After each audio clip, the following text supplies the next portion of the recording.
सलामकुम सर मैं शुगर ते हार्ट का मरीज़ हाँ। ठीक है, मेरी इन्नी की तबीयत खराब हो जाती कि मेरे पैरों से जख्म भी आ जाते हैं। तो मैं एक महीने तो इन्ना को परेशान होया हाँ। तो मैं दाखिल भी रहा नवाज शरीफ हॉस्पिटल। यह देख लो डेट तो मैं परसों डिस्चार्ज होया 12 तरीक है।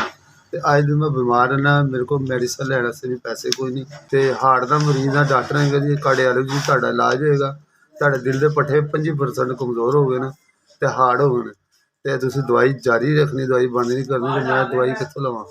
मेरा कोई कासरे मेरा बेटा कोई नहीं गा, तो मेरियां बचियां ही होईयां ने। ते घर मैनूं मैडिसन लै दिओ। अग्गे भी तुसीं मेरी बड़ी मदद कीती, मैडिसन लै के दित्ती।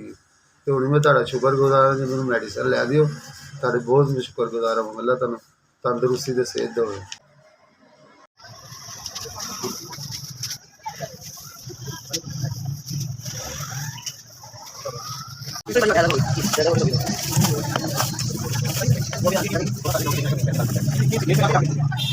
अस्सलामुअलैकुम सर, SVSL ने मैं बहुत शुक्रगुजार हाँ जिन्होंने मैंने महीने की दवाइयां लैती।